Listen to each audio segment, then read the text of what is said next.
वो बड़ा निर्दयी है, उसको कभी किसी पर दया नहीं आती कि इसके मरने के बाद इसका क्या होगा, कोई दया नहीं।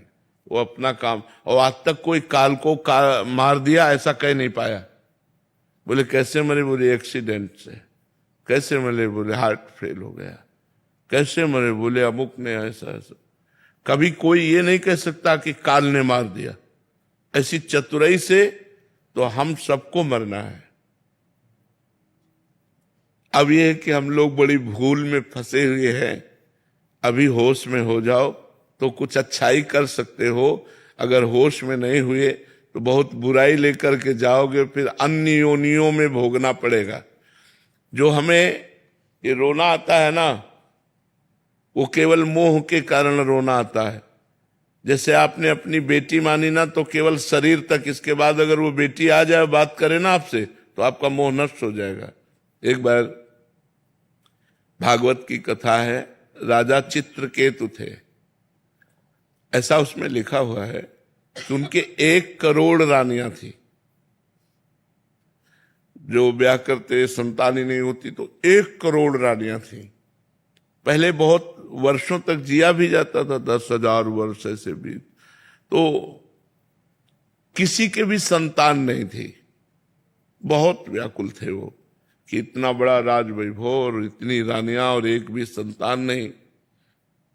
तो एक दिन देवर्षि नारद जी और अंगिरा जी उनको समझाने के लिए आए। तो उनका मुझे ज्ञान उपदेश नहीं, पुत्र चाहिए। पुत्र की प्राप्ति की कामना ने इतना व्यथित कर दिया था कि ऐसे सिद्ध महापुरुषों को उन्होंने कहा मुझे ज्ञान नहीं, भक्ति का उपदेश नहीं, मुझे पुत्र चाहिए। जब बहुत हठ किया तो सामर्थ्यशाली महात्मा थे, उन्होंने कहा जाओ पुत्र होगा, पर हर्ष और शोक दोनों प्राप्त होंगे। वो आखिरी बात पर ध्यान नहीं दे पाए।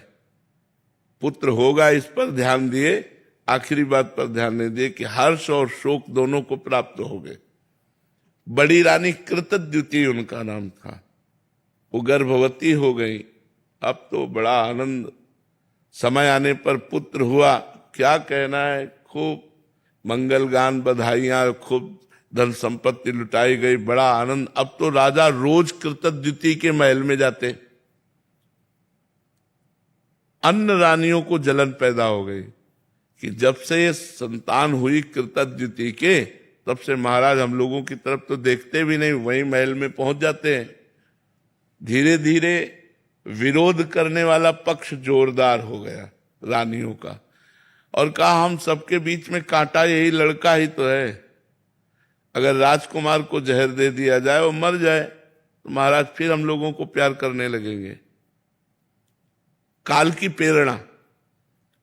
प्रेरणा हुई और उन्होंने धायमा को अपने वश में किया और कहा कृतद्युति के महल में जाकर सोते हुए राजकुमार को ये जहर पिला दो।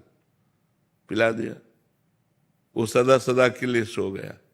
कृतद्युति आई, उसको गोद में उठाया, देखा पूरा शरीर नीला। राजवैद्यों से जांच कराई गई तो पता चला वो तो मर चुका है।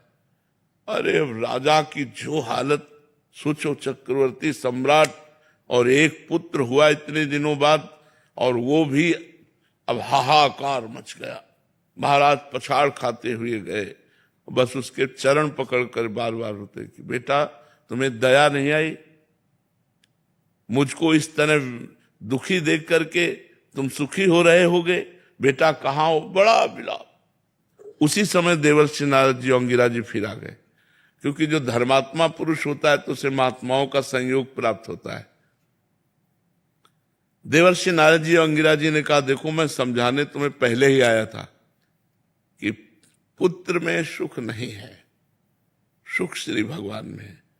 तो उनका महाराज जैसे आपने कृपा करके हमको पुत्र दिया, एक बार उसे बुला दो, एक बार मैं बात कर लूं। आप सामर्थ्यशाली महात्मा हो तो उनका बुला देता हूं। आकर्षण किया तो सामने उपस्थित हो गया, लेकिन शरीर तो जल चुका था। तो उनका पुत्र आ चुका है, तुम बात कर सकते हो। तो उनका बेटा मैं तुम्हारे बिना बहुत, वो जहर से दग्ध सा हो गया था पूरा शरीर। मैं तुम्हारे बिना बहुत व्याकुल हूं। बेटा, अरे उनका कैसी बात करता है तू? कितनी बार मैं तेरा बाप बना, कितनी बार तू मेरी पत्नी बना, कितनी बार क्या क्या बना। ये सब संसार का रिश्ता है, मेरा तेरा कोई रिश्ता नहीं। उनका मैं जिसके लिए रो रहा हूं ये वो है। बोले ये वही है। केवल शरीर में आने पर आसक्ति होती है, शरीर से अलग हो जाने पर अगर आप अपनी बेटी वाले जीवात्मा से मिले ना तो अभी दिमाग तुम्हारा ठीक हो जाए। पर अपना लगता है अपनी बेटी, चूंकि शरीर का राग, और वो तभी तक प्यार करती है जब तक शरीर में, और शरीर से अलग हुई तो उसका स्वरूप जो होता है वो अलग हो जाता है। तो हमें लगता है हमें अपने मोह को कंट्रोल करने के लिए भगवान से प्रार्थना करनी चाहिए और नाम जप करना चाहिए। जी, जब जप करते हैं इष्ट चिंता में उसी का मुंह आ जाता है, तो उसी में भगवान की भावना करके प्रणाम करो। हम जो कह रहे हैं वही करो। जहां उसका चेहरा सामने आवे